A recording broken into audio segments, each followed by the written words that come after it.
Hello my friends, I'm 1 Hour Game Reviews, and I played Elden Ring for 200 hours because I simply could not stop playing this game for this review.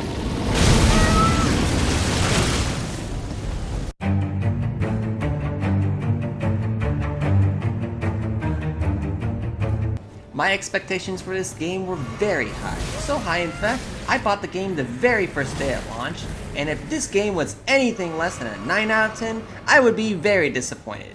Thankfully, I was not. I'm not going to pretend that you have not all heard about the vast open world full of challenging enemies, tough bosses, and flashy different weapons. I'm aware that you already know about the interesting new mechanics like fighting on horseback and even getting to fight bosses on horseback, which changes the way players can look at combat entirely. You have of course heard about the new Ashes of War, which makes even the most mundane of weapons super customizable to whatever build you wish to play. I know everyone has been talking about this completely amazing game that has stolen our attention and our time.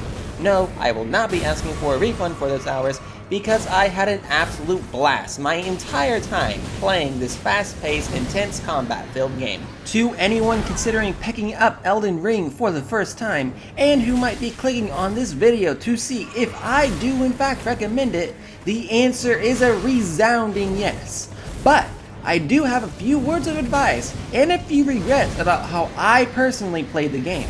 I did not spend as much time as I could have thoroughly exploring each region before moving on, which led to me missing out on key items of value, like the Miner's Bell Bearing, which allows you to buy the materials you will need to upgrade your weapons. Because I didn't explore the game's earlier regions as much as I could have, I spent time going back after reaching a higher level with upgraded gear, which led to some pretty uneventful dungeons and bosses. That's right, 200 hours, and I said I was going too fast for my own desires. If you're looking for a single player game to maximize the amount of hours you will enjoy for the price you will spend, Elden Ring is an absolutely fantastic option. The only flaws that I could find in this game only existed in the optional player versus player portions of the game. Elden Ring is balanced extremely well for offline play. This is also mostly true for PvP, with most builds and weapons being nearly equal in terms of viability. For example, whips, which were always seen as very weak options in previous games, are now able to go toe-to-toe with any oversized greatsword, and shields are now useful for more than just pairing his axe with. There is one major inequality, however, one single build that stands far above the rest. You likely already know what I'm talking about. Bleed builds. I could talk about how easy it is to become overpowered with bleed, but there is plenty of information on all of the details already out there, so instead, here is an example of what I was able to do with a bleed build. I decided to use the Taunter's Tongue to lure enemies to Lingrave for this showdown, and I summoned one ally so that I wouldn't become outnumbered.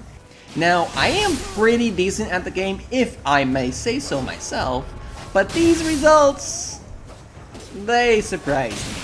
Without even properly optimizing my build by using a special hat, a special jacket, or a special drink, with the help of this one sorcerer, I was able to make quick work of each and every single invader until somebody had finally had enough, and I found myself my very first hacker.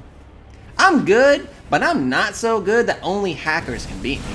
Bleed is strong, but I love the fact that the developers didn't just nerf it as soon as people started crying about it, because those kinds of changes should be made slowly, carefully, and with precision to keep the experience as consistent as possible. But, as it stands, no one likes how much stronger bleed builds are than the rest, and, well, it's starting to show. And people need to be able to pick whatever kind of build they want. Still, the fact that bleed is the only thing that is truly overpowered, and that the other options are already so well balanced, is pretty impressive. So with such an impressive game that everyone is raving about, the big question is, why haven't you tried playing this game? I can think of three reasons why not. The first is because your parents said you are too young to play this game. Sorry kid, but they are right. But definitely ask your parents again once you start getting acne, because this game is going to be just as good 5 years from now. The second is because perhaps you think that this game is too hard and that you will get frustrated from dying too much. I can assure you, although you will die a lot, this game is not too difficult, and I can prove it mathematically. Based on the statistics of the trophies, 71% of people who buy Elden Ring for the first time beat the first boss, and 31% have beaten Melania, the game's hardest boss. And already over 10% have gotten the Platinum Trophy. When I compared that to Red Dead Redemption 2, another open world game that is not known for its difficulty, 71% have completed Chapter 1, and 31% have completed the game's final mission.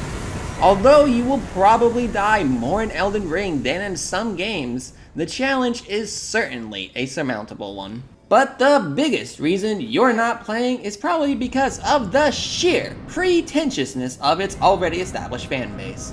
I once saw one comment on an Elden Ring video that said, "You're only good if you solo Melania with only a strength weapon without using any summons." To that person, I have a few things that I would like to say. First, you're wrong, that is not impressive. The only thing that would be impressive is if you solo Melania as a summon so that she's a higher poison HP with no heals, no armor and talisman, using only your fist. Then, and only then, could you call it impressive, because Melania is just easy when you have weapons. See that? That's you, Souls veterans. That is what you sound like. And to those who do not want to buy this game because they don't want to deal with this kind of toxicity, know that the developers have decided that your opinion is more important. They have made a game that is best played alone and simply kept PvP in the game as a completely optional feature. But the reason that this game is in fact a 10 out of 10 and not a 9 out of 10 is the fact that they have added so much to the game, too much to cover in one video, and they have balanced it so that the average new player can beat this game without any sort of help from another player. This means that the game will be just as good to buy 10 years from now. Just try not to sell us the same game for those 10 years, FromSoft. We do want a sequel.